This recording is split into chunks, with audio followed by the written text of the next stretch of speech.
Démission de Johnson et Davis, les Britanniques n'ont pas de stratégie. Sur le Brexit, le livre Theresa May a dû faire face aux démissions de Boris Johnson et de David Davis, deux des membres les plus visibles de son cabinet, quelques heures après la validation d'une feuille de route sur la future relation avec l'UE. Un Brexit doux a aussi un prix, rappelle le député européen affilié au PS belge Marc Tarabella, interrogé par Sputnik. Les ennuis s'enchaînent pour Theresa May. Après la démission de David Davis, le ministre en charge du Brexit au sein de l'exécutif britannique, le 9 juillet dernier, son homologue aux affaires étrangères, le tonitruant Boris Johnson, a lui aussi claqué la porte quelques heures plus tard. Je me réjouis de la démission de Boris Johnson, que j'avais qualifié de « pourri gâté » et qui s'est opposé à David Cameron pour son profit personnel et non dans l'intérêt des citoyens britanniques, assénait Marc Tarabella, député européen affilié au Parti socialiste belge. La raison de la démission des deux membres de l'exécutif ? La feuille de route entérinant un Brexit doux validé à la suite d'âpres négociations le 8 juillet, qui mécontente grandement les partisans d'un « Brexit dur », ligne dont David Davis et Boris Johnson sont les principaux tenants. Ça ouvre probablement une crise dans le gouvernement britannique.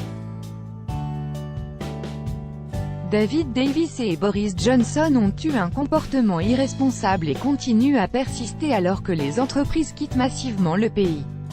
C'est un désastre économique.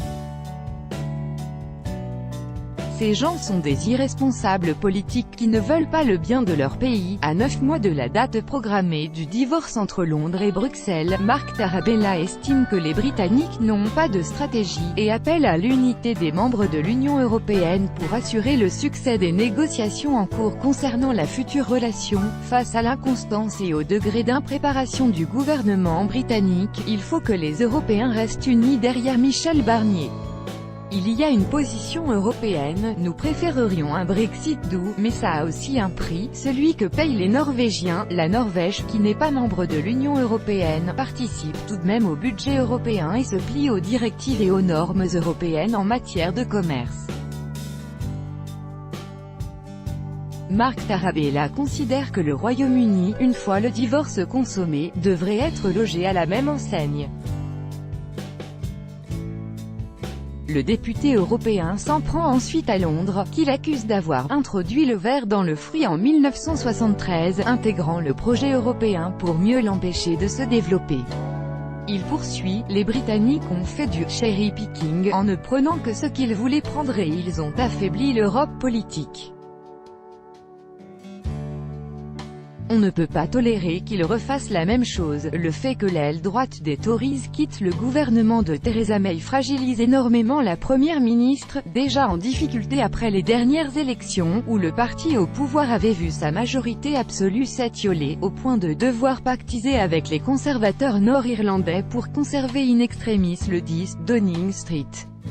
Interrogé sur les conséquences de la fragilité de l'exécutif britannique sur la suite des négociations entre Londres et Bruxelles, Marc Tarabella ne verse pas dans la langue de bois, même s'il explique qu'il s'agit d'un jugement personnel sur la politique intérieure d'un autre pays. Je souhaite que le gouvernement britannique tombe.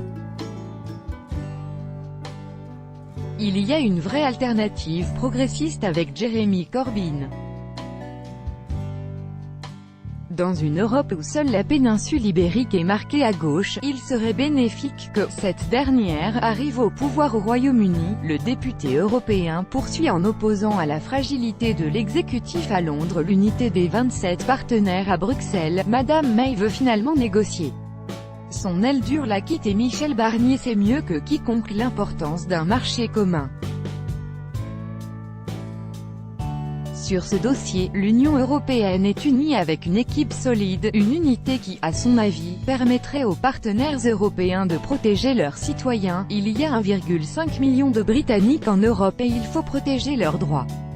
3 millions d'Européens vivent au Royaume-Uni et ont participé au succès de ce pays. Ce que je souhaite d'abord, c'est que l'on protège les droits des gens, pas des institutions, conclut le député européen.